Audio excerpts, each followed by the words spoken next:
Saludos, amigos y amigas de La Respuesta. Empezar cada programa durante un año con el mismo tema significa la importancia del tema. La pandemia no cede, de ahí su importancia. Tiene modalidades, noticias malas, algunas esperanzadoras, pero la realidad es que el azote no disminuye su dureza. Y la verdad es que pone a pensar necesariamente en los tiempos que vienen,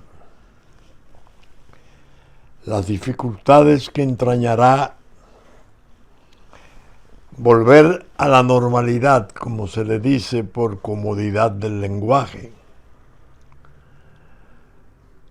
porque esto va a resultar algo poco menos que imposible, restaurar la normalidad que conocíamos.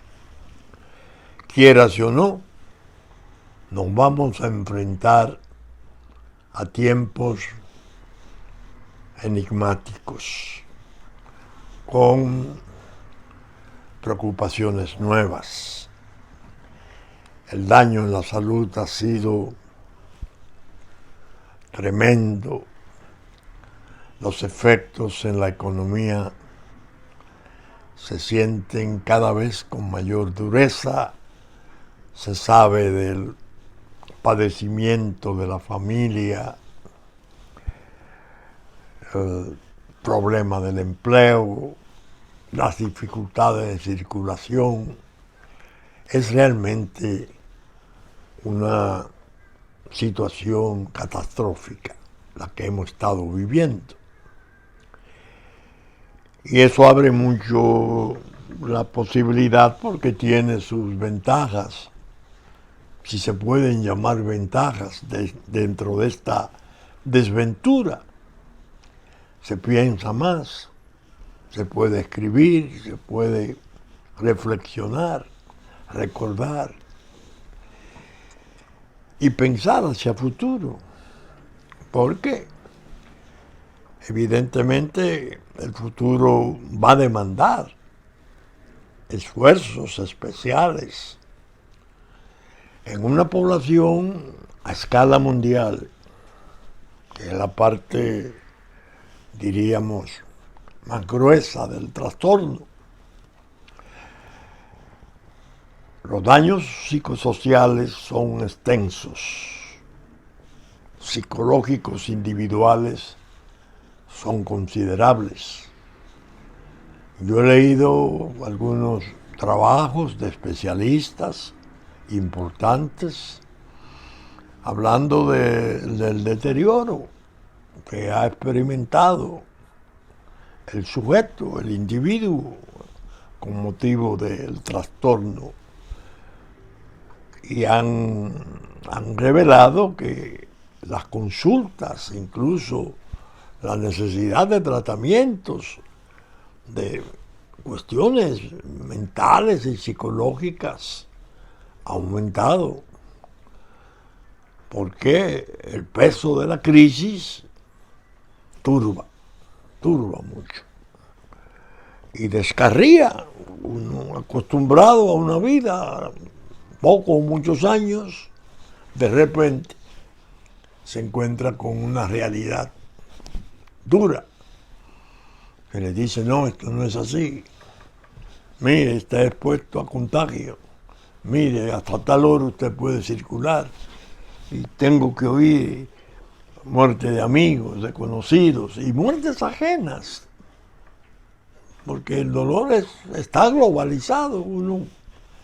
Yo leo los reportes de Brasil y de México ahora, y lo siento infinitamente. Los Estados Unidos, ni hablar.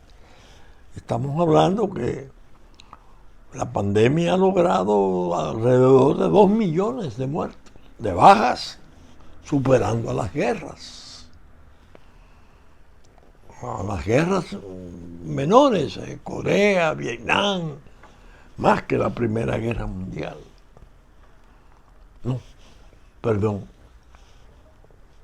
Esta tuvo 10 millones de muertos, estaba por 2 y alrededor de 60 millones de contagiados.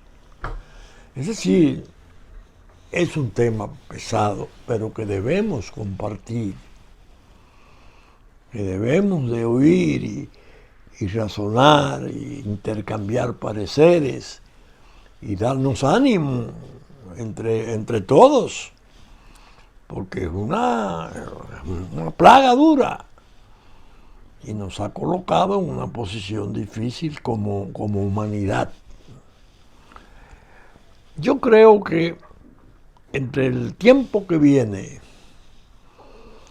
hay una tercera dimensión que ya se está tratando en círculos y medios informados y de gran preparación sobre las cuestiones de geopolítica que están envueltas. Es decir, las crisis, vamos a llamarlas ya en plural, se producen en un tiempo en que también están los trastornos de geopolítica a escala mundial. Y se ha perdido entonces en esa dimensión gran parte de la seguridad. Bueno, ¿y qué va a pasar? ¿Y cómo es que andan las naciones y los gobiernos y las disputas de siempre y los conflictos de intereses y estas guerras que son más preocupantes que la propia Guerra Fría, que era una guerra terminal y que se mantenía el equilibrio en base a que era la desaparición si se confrontaban las superpotencias de todos, sin vencidos ni vencedores. Pero aquí yo en esa tercera dimensión estuve pensando, a raíz de leer un informe sobre los 10 años de guerra en Siria, ya esto sumado a lo que fuera la desastrosa guerra de Irak, los trastornos de Libia, es decir, se han producido eventos tan mortíferos, tan devastadores, que han forzado migración, millones, destrucción de ciudades, incluso de tesoros conservados como patrimonio de la humanidad. Pero todas esas sociedades durante ese tiempo tan duro, hay que imaginarse lo que eso genera en sus poblaciones, lo que surge de ahí. Y yo pienso que esa tercera dimensión de peligro a que yo me refiero, la resumo a veces con una expresión. Esta pandemia del coronavirus 19 se da en un contexto mundial mucho más delicado que la del año 20 del siglo pasado.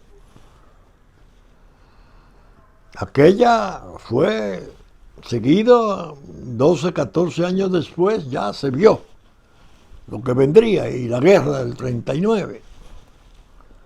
Este contexto es más complejo. Y hay un fantasma activo, no gaseoso, ni ficticio, el terrorismo. Yo defino muchas veces esta crisis tan avasalladora, tan dominante, que ha paralizado a Europa, ha arrodillado la ciencia en manos de radicales o de gente traumatizada por esos horrores, no le asegura nada bueno a la humanidad en los tiempos que vienen. Observen, el 11 de septiembre fue un hecho espantoso. Suicidas, radicales, furibundos, hicieron el ataque, lo llevaron a cabo con aviones comerciales en las Torres Gemelas, el Pentágono, y posiblemente pudo ser también Casablanca o el Congreso con el avión que derribaran o que cayera, no se sabe qué ocurrió realmente. Todo eso que se produjo ahí es mínimo para lo que puedan organizar grupos o aún lobos solitarios terroristas con un ensayo de ataque biológico. Es decir, obtener de algún laboratorio, de alguna manera, tienen la solvencia para hacerlo, los factores que puedan estar avivando esas cosas, y ponerlas en manos de desquiciados, de gente obcecada, que hay una necesidad de producir esos hechos horribles. Ese virus, que no sea el coronavirus o un coronavirus 30 de la familia, qué sé yo lo que pueda aparecer, así como había un 12, hay un 5, hay un 19, en manos del terrorismo, puede llegar a ser el espanto del mundo. Sabemos, en Estados Unidos, por ejemplo, una de las preocupaciones mayores es la cuestión de la bomba sucia, ¿no? Siempre se ha temido que alguien, algún grupo de esos terroristas pueda conseguir una bomba sucia y de introducirla y detonarla. Bomba atómica me estoy refiriendo. Esto no. Esto es tan peligroso como lo otro.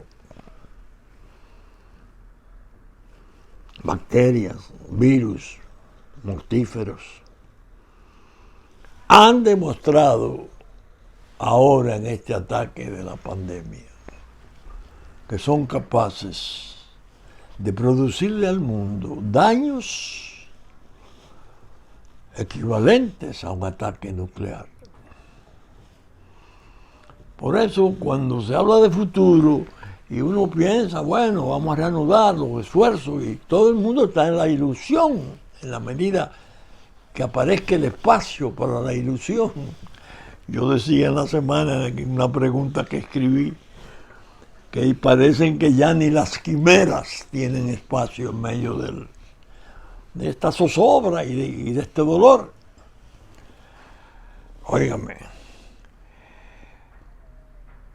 tiene que tener presente que el mundo no vuelve a ser lo mismo.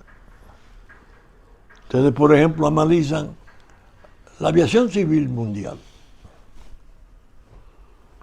¿Cuántos vuelos y cuántos millones de pasajeros en este último año no han podido volar? Aviones en tierra. Bancarrota terrible para las empresas. Virus, un ataque viral. Es decir, en los tiempos que vienen, para mí, esa es una de las modalidades. Y pienso más, que tal vez, que es un gran mal, Dios nos libre, pueda servir en algo para que se produzcan algunas enmiendas en el comportamiento de los pueblos. El centro desarrollado y la periferia agonizando en la pobreza y con dificultades inmensas. Porque de esa rebeldía, de esa periferia, es que pueden venir nuevos ataques. Tal vez eso ponga a pensar a los que están en los medios desarrollados que es hora de arriar la arrogancia y la supremacía y entender que la exclusión es válida, que el mundo debe de ser controlado, manejado y usufructuado, el planeta Tierra, por quien más sabe y más tiene. A los desposeídos, a los iracundos de la pobreza y de las guerras, el virus es un arma nueva. No lo pierdan de vista. Yo creo que la reflexión era necesaria porque son tantas las cosas que en este tiempo muerto, en que uno no tiene los hábitos de siempre, trabajar en la oficina, ir a su campo, trabajar, es un encierro domiciliario, pero es un encierro. Yo pienso que hay la necesidad de decir esas cosas y compartirlas. Hay que trabajar contra los patrones duros de los pueblos de la periferia. El centro tan poderoso que guiaba y guía todavía a la globalización, el que yo llamo el Leviatán de Davos. Hay que ponerle término. Hay que ir a la justicia social. Digo muchas veces, algo que después me comentaba un amigo, un filósofo importantísimo, contemporáneo, Marcuse, le decía a otro compañero norteamericano, alemán, Heidegger, todo se resume a la falta de compasión. Era un pensamiento que yo tenía incluso desde que trabajaba por la causa campesina en el programa social agrario. Yo, en medio de todos mis alegatos legales y de mi vehemencia política, siempre tenía ese argumento, la compasión. El eje fundamental de la vida debe de ser la compasión. Saber qué ocurre con los demás. No olvidarlo.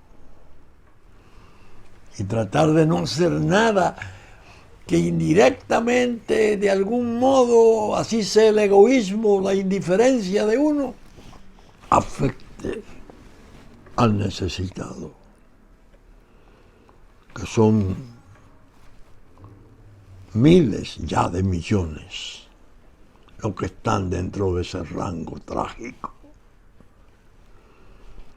Bien, hoy al comentar la pandemia me fui a esas consideraciones porque me dije, si voy a la respuesta y voy a tratar de orientar y de hablar, debo de hablar de las cosas que tengo dentro.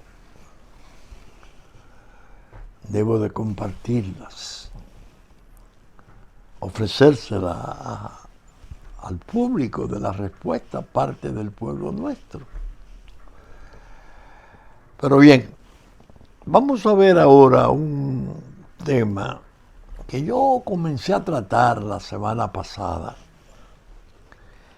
y hablé de que me producía cierta desazón más que ira ver el torrente de opiniones y de desvaríos que se están dando en momento en que se discute la cuestión de las tres causales. Y estuve viendo incluso un comentario, una respuesta, que después le hicieron un comentario periodístico, que uno de nuestros brillantes obispos dijo con mucha propiedad: a la Iglesia no le interesa el referéndum.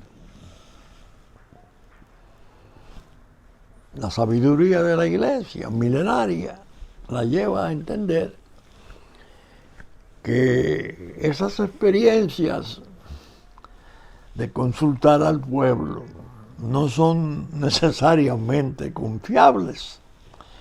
Pienso a veces en Poncio Pilato sometiendo a juicio de la turba a quien liberaba, Cristo o Barrabás. Y yo creo comprender que la posición de la Iglesia respecto al referéndum sea escéptica y no le interese. Al pueblo no hay que preguntarle eso. Eso debería ser así. El pueblo nuestro es predominantemente cristiano, abrumadoramente cristiano, en las distintas modalidades de sus iglesias. Y lógicamente tiene esa formación recia de la vida. Pero, desafortunadamente, hay un ataque. Y no es un ataque cualquiera.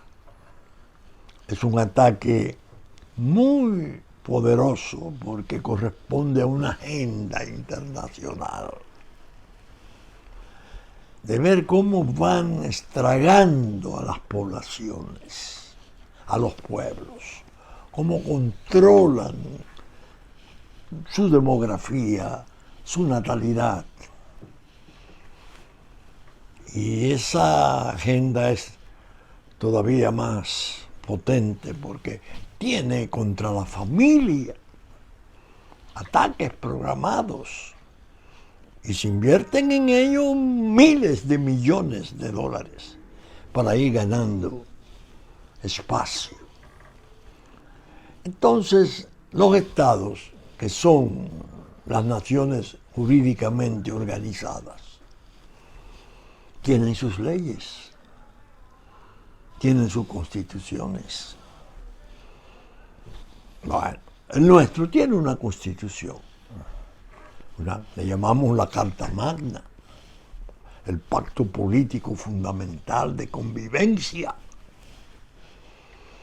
Esa constitución encierra todas las normas fundamentales. Porque las leyes corrientes, los decretos, las resoluciones son derivados.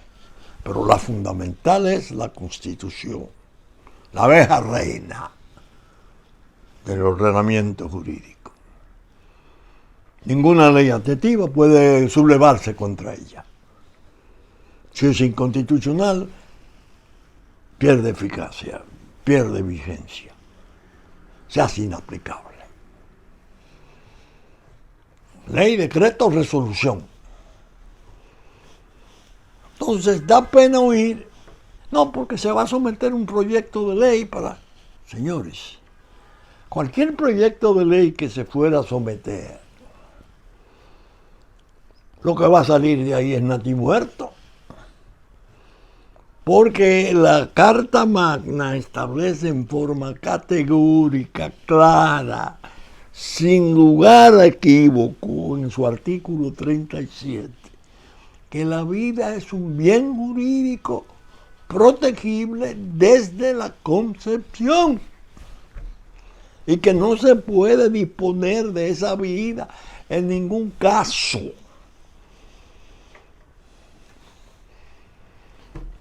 Entonces comienzan a insistir, esa ley, no, porque ahora van a poner de las 3 causales una, eso no puede ser.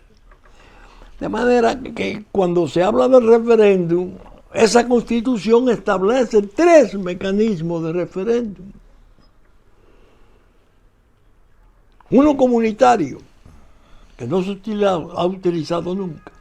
Uno consultivo, tampoco se ha utilizado. Su ley acaba de ser recientemente aprobada en un paso magnífico del presidente Abinader. Y el referendo aprobatorio, que es el más potente de todos, porque dice el artículo 272 que cuando lo planteado es una cuestión que concierne a derechos fundamentales, lo que decida la Asamblea Revisora para modificar la Constitución no será válido hasta tanto se produzca la reconsulta del referéndum aprobatorio. El consultivo es para preguntar si se puede modificar la Constitución a estos fines, indicarlo claramente. La ley de convocatoria tiene que indicarlo fijamente y la Asamblea, pero entonces comienzan las moscas. Bueno, porque si convocan la Asamblea, ahí podemos meter de contrabando la reelección, la reelección, vamos a rehabilitar a Danilo, vamos a hacer... Da pena. Señores, es un tema esencial que debemos tratarlo en el orden técnico con el mayor respeto. El referéndum no es un atrevimiento, no es preguntarle al pueblo si cree o no cree en la vida, no, el pueblo cree en la vida. Ahora, la agenda internacional que está dirigiendo el ataque quiere destruir esa creencia y desconocer la Constitución y dañar la familia. La familia. ¿Saben ustedes lo que es la familia? La unidad básica, fundamental de la convivencia humana. Se trabajó contra ella y la tienen bastante desquiciada. Y han logrado perforarla. Y la han deprimido y la han convertido en un trastorno inmenso. Se ha dicho, no sé cuál fue el autor de la frase, es inmemorial. La patria, la tierra se hace patria por la familia. Por la familia. Es como el acero del edificio de la patria. El cemento es todo lo otro, las leyes, la historia, eso es otra cosa. En el fondo, el acero de la patria está en la familia. Entonces, tomar una medida de la trascendencia que sería dejar sin efecto un artículo, desconocerlo, de algún modo burlarlo de la Constitución, no se puede hacer. Y el que lo intente a través del mecanismo del referéndum. Porque diga, bueno, eso ya no tiene sentido, eso se tomó en el año 1844, un año cualquiera, ¿no? El año en que nació una cosa que se llama República Dominicana, pero esos fueron élites necias que se inventaron eso. Y los 12 años de guerra que hubo para mantener esa libertad, no, y la guerra de restauración frente a ejércitos españoles. No, eso no significa nada. ¿Cómo? Esa es la patria. Esa tiene muchos sacrificios en la base y muchos hechos heroicos. Yo nunca dejaré de evocar a María Trinidad Sánchez. Al año mismo de cumplirse el primer año de la independencia, deciden fusilarla por conspiración, una trama contra el Estado. La quisieron sobornar, le ofrecieron todo, convertirla en testigo, en delatora premiada, que ahora abunda tanto. Se negó. No revelaba nombre de ninguno de las personas que pudieran estar conjuradas antes de llegar al piquete de fusilamiento. Su expresión: cúmplase en mí tu voluntad y sálvese la República. ¿Ustedes creen que cualquier país del mundo tiene eso en la base? Y después no hay que hablar, todo el sacrificio. Bueno, su sobrino, el padre de la patria, Francisco Rosario Sánchez, fusilado, y después inmolados y sacrificados y mártires y héroes. Ahí sobre esto se puede pasar así por así. Pero es loco que están. Por eso yo quise referirme a la cuestión del referéndum para destacar mi interés en que se retenga la importancia del pueblo, lo que le da legitimidad a todo el aparato legal, político, es la voluntad popular. Usted es ilegítimo si usted usurpa, o daña, o socava. Puede llegar incluso, como han ocurrido casos, por medios emanados de voluntad popular, y después se corrompen y se vuelven contra sus leyes. No tenían que esperar un periodo o dos mientras estuvieran ahí. Ese era el anhelo.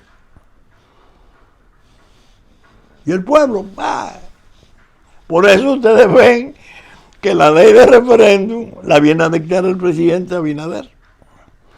Se aprobó en el 10 con la Constitución. Decía la Constitución que en los 5 años subsiguientes tenían que aprobarse la ley para organizar el funcionamiento de la consulta popular, del referéndum. Es decir, que a partir del 15, hasta el 15, tenían para hacerlo. No se hizo.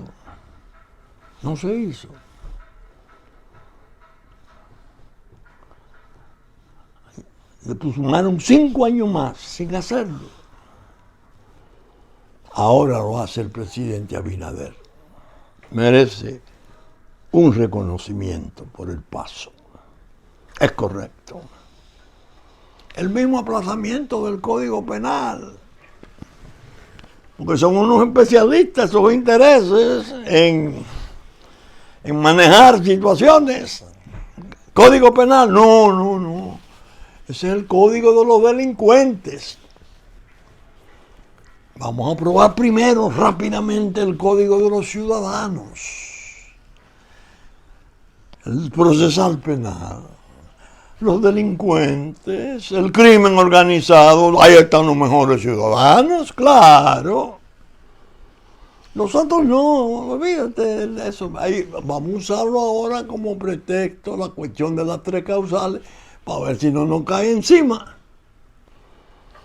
Ahí vi en un periódico alarmado que decía que tiene penalidad de 60 años para los feminicidas. Que es un exceso, evidentemente, en el orden penal, porque la penalidad sí, brutal, perpetua, no. Se ha probado que no es lo funcional. De la penalidad lo esencial es que se cumpla. ¿Me entienden ustedes? No importa el número de años a que se condene el sujeto, si tiene la esperanza de que en determinada coyuntura de favor político, etcétera, se puede ir. Que se cumpla.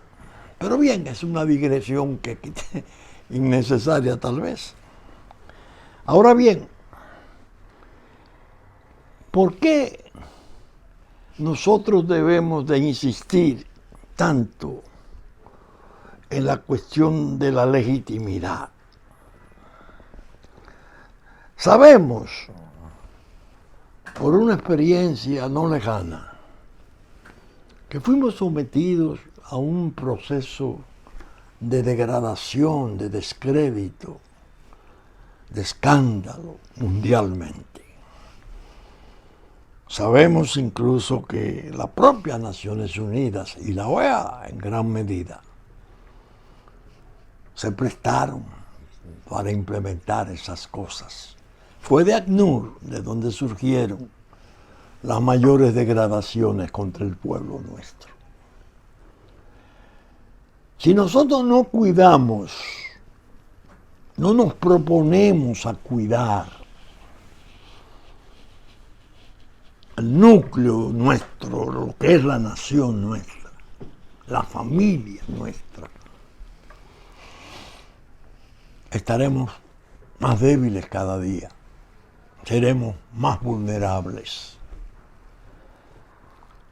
Es un tipo de estrategia.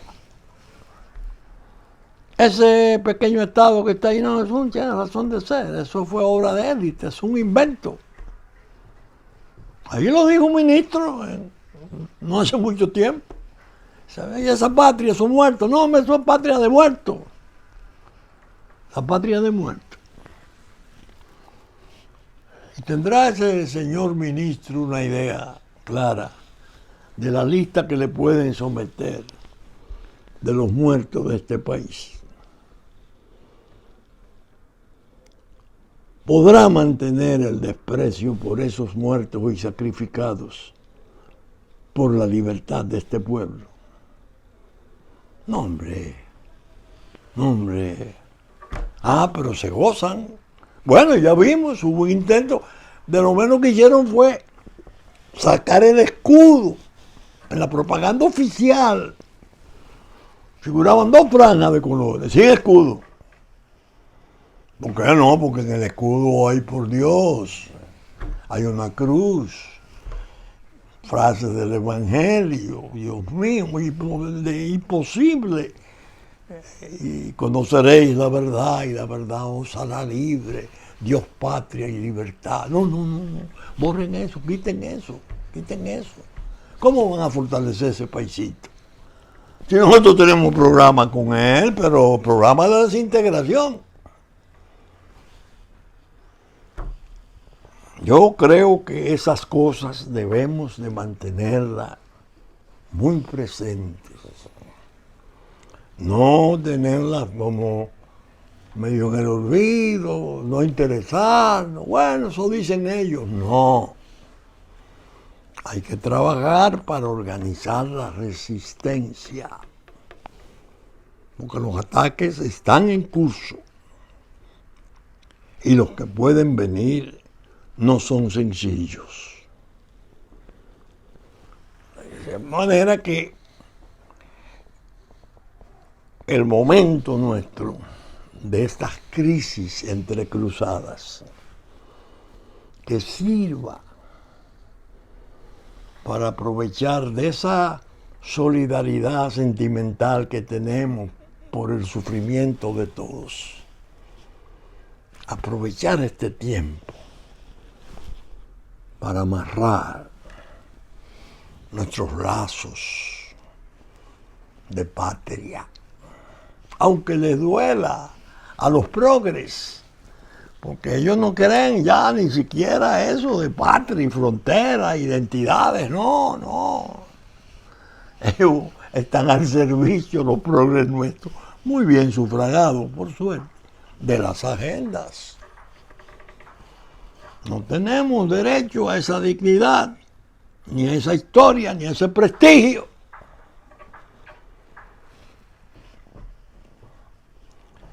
Yo conversaba con una señora muy amable hace algún tiempo, que vio un programa de La Respuesta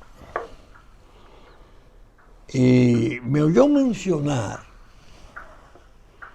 a un presidente argentino. Ella era argentina, esposa de un dominicano, y nos encontramos en un lugar. Entonces ella me preguntó, óigame, ¿qué tipo de...? No me dijo claramente, ¿qué es esa relación reverente que usted proponía para el presidente Irigoyen? ¿Y por qué aquí hay calles que se llaman como ellos? Porque somos un Estado. Entonces le cité el famoso episodio. Muere el poeta Amado Nervo de México, embajador en Uruguay. Se decide repatriar sus restos a México. Argentina ofrece su barco insignia, su buque insignia de su flota. Llevan al poeta Amado Nervo el cadáver. Al regreso vienen a Santo Domingo, estaba la ocupación norteamericana. El barco se fondea frente a Santo Domingo y naturalmente saluda, como tiene que hacer un barco de guerra, con las salvas del lugar. Desde la fortaleza Osama nos respondieron porque estábamos ocupados. La bandera nuestra estaba arriada. No le contestaron. Consulta del capitán del buque con su gobierno. No, tenía instrucciones. El barco argentino entonces enestó la bandera dominicana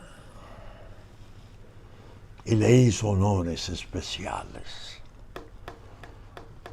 Año 16, año 16, 15, por ahí.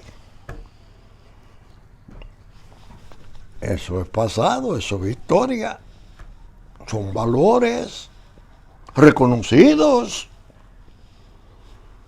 Entonces, ¿de dónde surge este desprecio? Esta cualquierización. Todo se puede. Nada, todo vale. No. Nosotros tenemos como nación y como Estado intereses valiosos que respetar y que defender. Por eso quiero insistir sobre el tema. Ahora mismo estoy viendo, observando a distancia, sin prejuicio, sin encono ninguno, con mucha serenidad, lo que está ocurriendo en el vecino Estado, llamémosle así. La gente es posible que no se haya dado cuenta de que ha habido un tipo de cambio, se le podría llamar cualitativo, en la protesta y en los métodos que están surgiendo allí. Grupos armados, armas largas, de última generación, secuestro, más ordenadas las turbamultas de las muchedumbres, más organizadas. ¿Por qué? Porque ahí hay dirección política, ideológica ya. Y no es un falso cargo, ¿no? Ellos vinieron, hicieron su congreso, vinieron del sur y de Centroamérica y de Cuba, y dijeron en una resolución, están dadas todas las condiciones para la guerra revolucionaria. Hace 2 años. Ajá. No se pierdan. No es el trabajador cañero, no, que venían, lo traían, se quedaba una parte, muy tranquila, no. Lo que está pasando ahí no es sencillo. Y lo peor es que se conecta con la región, con lo que se está desarrollando en la región como conflicto. Venezuela, ya vemos, penosamente, hay un testimonio, diríamos, de alcances mundiales, que es la desesperación de gran parte de su pueblo saliendo despavorida. Desastre, no tiene nombre, pero presencia china, presencia rusa, presencia iraní, espérense, milicias populares, unas fuerzas armadas ideologizadas, uno no sabe hasta qué grado, para no moverse, tensiones graves con Colombia, espérense, ¿y aquí qué? Ahí al lado, ¿qué? Si surge algo más palpable, la reacción del norte no se va a hacer esperar. Ahí no importa que sea la administración de gobierno esta tan precaria por razones explicables de su salud y esas cosas. Es un problema de interés nacional de ellos, manejado dentro de la estrategia del Caribe. Y nosotros entonces, ¿por qué nos vamos a dejar desorganizar? ¿Por qué no aprovechamos esto que está pasando? En la mano de Dios se dieron las cosas de la mejor manera. Salió la ambición, la codicia, todos aquellos planes de perpetuarse a través de fraudes y de diabluras. Y se dio un acercamiento y una especie de alianza sobreentendida, no revelada, a pesar de que fue en alguna parte muy concreta, entre Leonel Fernández y el presidente Abinader, Luis Rodolfo Abinader Corona. Contra. Qué oportuna la avenencia. Qué provechoso el encuentro. No dejar que eso se agriete. No permitir el sabotaje sobre eso. Hay que alimentar la fuerza de esa unidad. En medio de las crisis, el gobierno haciendo esfuerzos, un presidente evidentemente de buena fe y decente. El país, Dios lo ha premiado para poder manejar la conflictividad compleja que tiene de frente. Eso es muy importante. Por ello, yo quiero hacerle un llamado tanto al presidente Luis Rodolfo Abinader Corona como a Leonel Fernández, que tomen conciencia, los dos, de que ellos, por las razones que conocemos, uno en una forma, otro en otra, son los líderes nacionales verdaderos en el orden político. Otro es recursos y truchimanería y no quiero amargar el programa haciendo los comentarios que merecerían sus trampas. Ellos son dos líderes importantes. Y naturalmente su seguimiento congresional palpa eso y participa en eso. Únanse para las cosas de la nación. Solo dispútense en la política, los problemas de economía, los problemas de plan de trabajo, programas, obras, etc. Pero en la cuestión nación, todo lo relacionado a la nación, mucho cuidado con distanciarse. Ya hay gente haciendo esfuerzo para ello. Yo lo sé. Hay grupos abejoneando, creando lo de siempre, la división. Pero está la nación primero. Todo cuanto conduzca que se agriete de algún modo, se perfore, se dañe ese grado de, no de alianza, porque no la ha habido, pero sí de convivencia y de comprensión, que no se abandone, que se fortalezcan. A Luis Abinader, que no se deje instigar por lisonjas, muchas veces convenencieras, a veces de mala fe, otras veces de buena fe, pero convenencieras.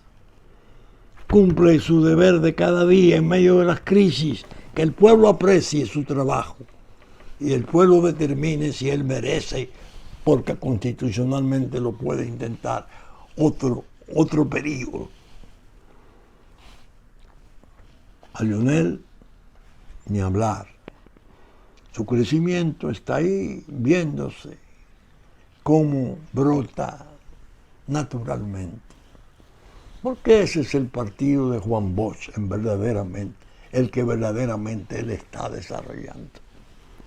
Después de hacer cuanto se hizo en perjuicio del otro para llevarlo a las infamias de gobierno que se hicieron, Leonel es una buena respuesta. Entonces eso está en favor del país. No tenemos que enemistarnos, no tenemos que pelearnos, al revés. Es necesaria la unidad nacional, el país la necesita, como nunca antes. La respuesta, que tiene 34 años ya, con su productor llegando a 3 meses de los 90, a 10 del siglo, ya vacunado,